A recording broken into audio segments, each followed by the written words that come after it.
আসসালামু আলাইকুম। আশা করি সবাই ভালো আছেন আর আমিও ভালো আছি। আজকে আপনাদের সামনে বিভিন্ন রান্না নিয়ে আসলাম। অনেক আইটেম, কোনটা থেকে কোনটা বলবো, তাই একটু গরুর গোস্তটা আগে মাখায় বসায় নিয়েছিলাম। মানে এটা দেখানোর কিছুই ছিল না। তারপরে গরুর মাংস হয়ে গেছে। এখন আমি সবজি সিদ্ধ করে নিতেছি। অনেক পদের সবজি দিয়ে এখন একটা চাইনিজ সবজি হবে। তাই এটাও আমি এখন উঠে গেছি গরুর মাংস রান্না করে। আমার কাছে ভালো লাগতেছে না, অনেকক্ষণ ধরে রান্না করতেছি। এখন বাইরে বসাই দিছি আর আপারে, আর ক্যামেরাম্যান হিসেবে আছে আমার হাজব্যান্ড। এখন সিদ্ধ শেষ, আমার রান্নার পালা। এখন আসলাম আমি।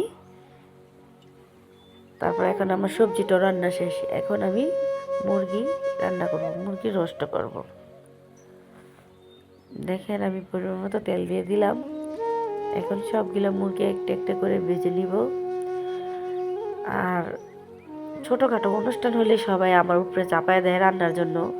কে বলতে পারি না, সবাই বলে মানে তুই রান্না কর। আচ্ছা, রান্না যদি না ই করস আমাদের পাশে থাক, কীভাবে মশলা দিতে হয় কী দিতে হয় এটা তুই ভালো জানোস। তারপর যেই কথা সেই কাজ। মানে আমাকে হেল্প করতেছে আমার বড় ভাই। আর বিশেষ করে ভাইয়ের ছেলেরই আজকে শ্বশুরবাড়ি থেকে মানুষ আসার কথা। বলতেছে আমরা রান্না করলে ওরকম স্বাদ হবে না, মেহমান আসতেছে, তুই একটু রান্না কর। কিন্তু এর আগে 3-4টা রান্না আমি করে ফেলাইছি, আমার কাছে ভালো লাগতেছে না। এখনও বলতেছে আচ্ছা এই রান্নাটা পোলাওটা রান্না করতো, পোলাও রান্না করলে তো সবই আমার হয়ে গেল। তখন বাচ্চারা হাসতেছে, আমি বলতেছে দেখা। তো ভাই যা বলতেছে, আবার আপা আমার পাশে বসে লইছে, বলতেছে তুই আমাকে দেখা আজকে কিভাবে রান্না করবো। ওই যে আপার সামনে বসে লইছে, আর পিছনে ভাই আমার দিয়ে হেল্প করতেছে লাড়কি যে কীভাবে কী করতে হইব। আর এখন আমি আপারে দেখাইতেছি কীভাবে রান্না করতে হইব। বলতেছে যতই আমার দেখাস তোর মতো আমি ভালো পারুম না। এখন বাচ্চারা আব্বু হাসতেছে, বলতেছে রান্না করো দেখে তোমার এত দাম বাড়ে, বড় হয়ে ওরা বলতেছে আর তুমি এরকম করো। কি আপাই কি প্রতিদিনই মেহমান আসলেই বলবো তুই রান্না কর? বাসায়ও একই। আর অন্যান্য আত্মীয় স্বজনের কাছে গেলেও বলে তুমি রান্না করো, তোমার রান্নার হাত ভালো। যাই না, বলতে পারি না। আর কিসের জন্য বলতেছি তাও আমি আপনাদেরকে শেয়ার করি। আমার সামর্থ্য অনুযায়ী কয়েকদিন পর পরই আমি মাদ্রাসা, এতিমখানা, মহিলা মাদ্রাসা বা আশেপাশে যারা গরিব মানুষ আছে তাদেরকে আমার সামর্থ্য অনুযায়ী আমি রান্না করে খাবার খাওয়াই। যারা আমার চ্যানেলে যাবেন তারা মাঝে মাঝে দেখতে পারবেন।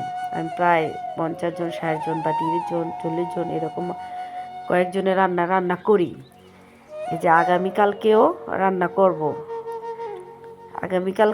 করব। তাই আপনাদের মাঝে আমি অনেক কষ্ট করে এই রান্না চুলার পর বইসে আমি আপনাদেরকে দেখাই। নিজের জন্য ভাবি না, শুধু ভাবি আপনারা সবাই যদি আমার একটু সাপোর্ট করেন।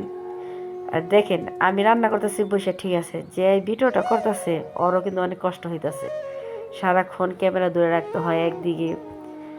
তারপর কি বলবো, মানে শুধু একটু সাপোর্ট পাওয়ার আশায়। অনেকে আপন আত্মীয় স্বজন আছে, দেখে দেখা নানান কথা বলে, বলার পরে হয়তো কোনো লাইক কমেন্ট করে না, কিন্তু চুপে চুপে দেখে দেখা ভিডিওটা ধাক্কা দিয়ে দেয়। কিন্তু ইনশাল্লাহ এই কয়েকদিনে আমি অনেক দূর দূর ভাই ব্রাদার কাছ থেকে অনেক সাপোর্ট পাচ্ছি। তা আরও আগ্রহ বেড়ে গেল। এখন আমার সব মাংস কষানো হয়ে গেছে, আমি এখন চিকেনগুলা দিয়ে দিব।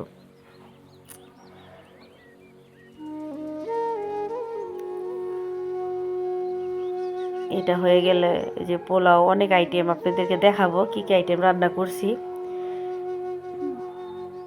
আর রান্না করতে বসছি সকাল 8টা বাজে, রান্না শেষ হয়েছে প্রায় 2টার কাছাকাছি। মানে এক চুলা রান্নার অনেক মানুষের রান্না, প্রায় 40 থেকে 30 জনের মতো রান্নার মানুষের। এই তো আমার রান্না শেষ পর্যায়ে রোস্ট।